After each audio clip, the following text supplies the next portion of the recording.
OPEC organisation of petroleum exporting countries, petroleum निर्यातक देशों का एक समूह, इसकी स्थापना क्यों हुई और बाद में फिर ओपेक प्लस क्यों बना? तो हम सब जानते हैं कि ये पेट्रोलियम निर्यातक देशों का जो समूह है, इसकी स्थापना का कारण है कि 7 सिस्टर्स पश्चिमी देशों का, मुख्य रूप से अमेरिका की 5 कंपनी, ब्रिटेन की 1 कंपनी और 1 तेल कंपनी ब्रिटेन और नीदरलैंड की, ये जो 7 सिस्टर 7 कंपनी ऐसी थी दुनिया की तेल कंपनी जिसने तेल के पूरे बाजार को डोमिनेट किया है 1940 से लेकर 1970 के दशक तक। तेल सऊदी अरब का, तेल ईरान इराक का, और तेल के बाजार को कंट्रोल कर रहे थे ये 7 सिस्टर्स, जिसमें 5 अमेरिकन कंपनी थी। तो इस तरह से अमेरिका की तेल के बाजार पर सबसे बड़ा कंट्रोल था, वो अमेरिकन कंपनीज तय करती थी, उनकी मर्जी कि तेल की कीमत क्या होगी। वो कभी भी तेल की कीमत घटा देते थे, कभी भी बढ़ा देते थे, उत्पादन घटाते बढ़ाते रहते थे। इससे जो तेल उत्पादक देश हैं, वो सऊदी अरब है, वो कुवैत है, वो ईरान है, वो इराक है, वो वेनेजुएला है या और देश, संसाधन उनका, तेल उन देशों का और नियंत्रण इन 7 सिस्टर 7 कंपनियों का। तो सोचिए कि ऐसी स्थिति में उन देशों के बीच यह चिंता वाजिब थी और उसी चिंता के तहत सितंबर 1960 में इराक के बगदाद में एक सम्मेलन हुआ और उसी सम्मेलन से ओपेक की स्थापना हुई ताकि संसाधनों पर देशों का, तेल उत्पादक देशों का नियंत्रण हो और उसका फायदा उन्हें मिल सके। ओपेक की स्थापना के बाद 70 के दशक के बाद अंतर्राष्ट्रीय स्तर पर जो तेल का बाजार है, पेट्रोलियम और नेचुरल गैस का बाजार, उसकी सप्लाई में स्थिरता आई। मांग और सप्लाई के बीच एक संतुलन कायम किया गया और इसका लाभ ओपेक देशों को मिला और अपने संसाधनों पर नियंत्रण भी हुआ। शुरू में ओपेक के 5 संस्थापक सदस्य देश थे, ईरान, इराक, कुवैत, सऊदी अरब और वेनेजुएला। वैसे वर्तमान में ओपेक के 12 सदस्य देश हैं, जिसमें यूएई भी शामिल है, नाइजीरिया जैसे, लीबिया जैसे देश भी शामिल हैं। तो आज ओपेक में कुल 12 देश हैं और यही तय करते हैं कि तेल का उत्पादन का कोटा क्या होगा। एवन प्रोडक्शन का कोटा का सिद्धांत जिस पे ये ओपेक काम करता है, उसका उद्देश्य है कि बाजार में तेल का सप्लाई भी मेंटेन रखना है और कीमत में भी एक स्थिरता, एक स्टेबिलिटी रहे ताकि तेल का एक्सपोर्ट मैक्सिमम किया जा सके। लेकिन वैसी स्थिति में जहां जैसे ही बाजार में कीमत गिरे तो उत्पादन में कटौती कर देते हैं। यदि कीमत बढ़ानी है तो उत्पादन में कटौती कर देते हैं, कीमत बढ़ रही है तो उत्पादन बढ़ा देते हैं। तो इस तरह से ओपेक जो है ये प्रोडक्शन कोटा के सिद्धांत पर काम करता है और इसमें हर देश के लिए एक सीमा तय की गई है कि वह देश कितना तेल प्रतिदिन, कितना बैरल तेल निकाल सकता है। इसी ओपेक के इसी सिद्धांत के कारण कई देशों ने ओपेक छोड़ भी दिया है, जैसे कतर आज ओपेक का मेंबर नहीं है, इक्वाडोर इसका मेंबर नहीं है, अंगोला इसका मेंबर नहीं, जबकि ये देश कतर, इक्वाडोर और अंगोला ओपेक के सदस्य थे और उन्हें छोड़ दिया। अभी फिर से ये ओपेक एक बार चर्चा में है और भारत में, क्योंकि हमारा यूएई के साथ बहुत बेहतर संबंध है और यूएई ने न केवल ओपेक को छोड़ने की घोषणा की है बल्कि ओपेक प्लस को भी उसने छोड़ने की घोषणा कर दी है। तो ओपेक प्लस, ओपेक में तो 12 कंट्री हैं, 9 और कंट्रीज मिल जाते हैं तो ओपेक प्लस बनता है, जिसमें रूस जैसे देश हैं, महत्वपूर्ण उत्पादक देश।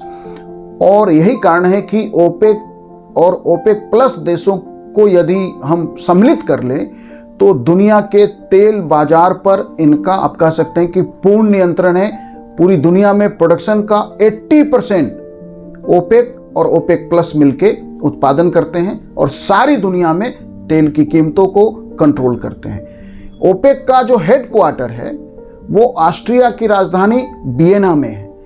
अब सवाल यह है कि अमेरिका जो तेल की राजनीति पर, हमने देखा कि अमेरिका की 5 कंपनियों ने 40 से 70 के दशक तक तेल के बाजार को कंट्रोल किया। तो सवाल यह है कि ओपेक की स्थापना के बाद क्या तेल के बाजार पर अमेरिका का कंट्रोल आज है या अमेरिका का कंट्रोल अब नहीं है। तेल के बाजार पे आज भी सऊदी अरब में जो सबसे बड़ी दुनिया की तेल कंपनी है अरामको, वह अमेरिकन साझेदारी में या कहिए अमेरिका के सपोर्ट से आज भी चलता है अरामको। और सऊदी अरब जो दुनिया का सबसे बड़ा तेल उत्पादक देश में से एक है, वेनेजुएला है, रूस है, ईरान है, इराक है। आप देखिए कि जितने तेल उत्पादक देश हैं, सऊदी अरब वो अमेरिका के कंट्रोल में है, यूएई अमेरिकन कंट्रोल में है। वेनेजुएला जब अमेरिकन नियंत्रण से बाहर जाने की कोशिश किया और वेनेजुएला ने स्वतंत्र तेल नीति अपनाई, तो हमने देखा कि वेनेजुएला के राष्ट्रपति का क्या हर्ष हुआ कि अमेरिकन सेना एक सॉवरेन कंट्री में आती है, राष्ट्रपति को उठा के ले जाती है।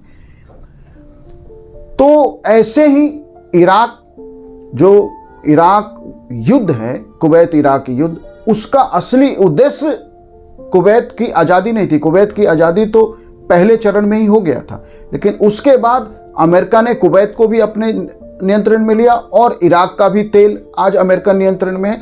तो ओपेक कंट्रीज हैं, लेकिन यह जो सवाल है कि ओपेक कंट्रीज बाजार में प्रोडक्शन कोटा के सिद्धांत पर काम करते हैं और कीमतों को निर्धारित करते हैं, सप्लाई को और मांग के बीच में एक संतुलन कायम रखते हैं।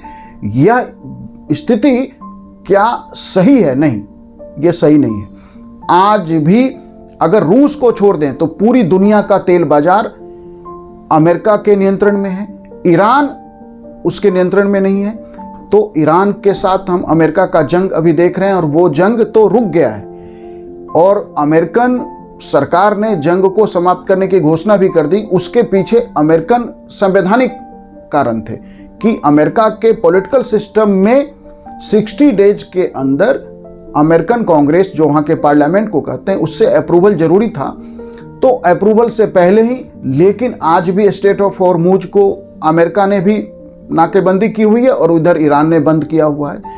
तो ओपेक का एग्जिस्टेंस तेल के बाजार के कारण है, तेल पे नियंत्रण के कारण है, तेल की मार्केटिंग और सप्लाई के कारण है, लेकिन वह नियंत्रण डायरेक्ट नहीं है।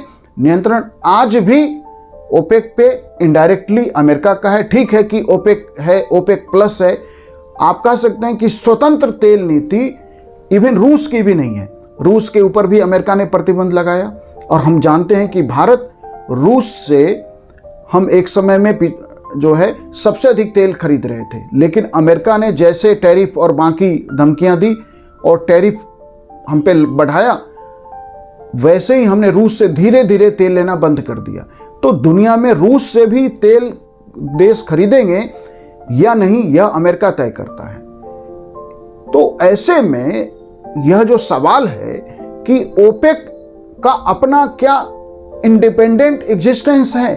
देखिए, ओपेक है, उत्पादन करते हैं, लेकिन जब तक सऊदी अरब, जब तक यूएई, जब तक इराक, जब तक कुवैत, जब तक वेनेजुएला जैसे देश अमेरिका के कंट्रोल में रहेंगे, अमेरिका उनकी राजनीतिक व्यवस्था को अपने प्रभाव में, या कहिए एक हद तक कि वह तय करता है वहां के राजनीतिक तंत्र में महत्वपूर्ण फैसले कैसे होंगे। तो ऐसे में ओपेक का अपना स्वतंत्र एग्जिस्टेंस का जहां तक सवाल है, तो यह स्वतंत्र इंडिपेंडेंट एग्जिस्टेंस ओपेक का नहीं है। और यह हो सकता है, वह तभी संभव है जब ओपेक कंट्रीज अमेरिका के चौधराहट से, अमेरिका के इन्फ्लुएंस से, अमेरिका के प्रभाव से, अमेरिका के इंटरफेरेंस से बाहर निकले, जो वर्तमान में संभव नहीं दिखता। तो आप कह सकते हैं कि ओपेक का मेंबर अमेरिका नहीं है, लेकिन पूरे ओपेक को अमेरिका चलाता है, डायरेक्टली तो नहीं, इनडायरेक्टली कंट्रोल करता है। इसलिए ओपेक है और ओपेक से यूएई बाहर आ गया, क्योंकि यूएई अपना उत्पादन बढ़ाना चाहता है और ओपेक का जो प्रोडक्शन कोटा का सिद्धांत है उसको वह धता बताना चाहता है या उससे बाहर निकल के वो और अधिक तेल बेचना चाहता है यूएई। इसलिए उसने ओपेक को भी छोड़ दिया है, ओपेक प्लस को भी छोड़ दिया, और ये फिर से ओपेक एक बार चर्चा में। लेकिन ओपेक है, ओपेक संस्था शायद आगे भी बनी रहेगी। यूएई के अलग होने के बाद, कतर, इक्वाडोर, अंगोला जैसे देश के अलग होने के बाद भी आज भी यह महत्वपूर्ण है। लेकिन अमेरिकन इंटरफेरेंस के बिना यह काम नहीं करता है। और यदि ओपेक को अपनी स्वतंत्र प्रोडक्शन कोटा के सिद्धांत पे काम करना है तो अमेरिका के इन्फ्लुएंस से बाहर निकलना पड़ेगा, अमेरिका के प्रभाव से बाहर निकलना पड़ेगा। Thank you.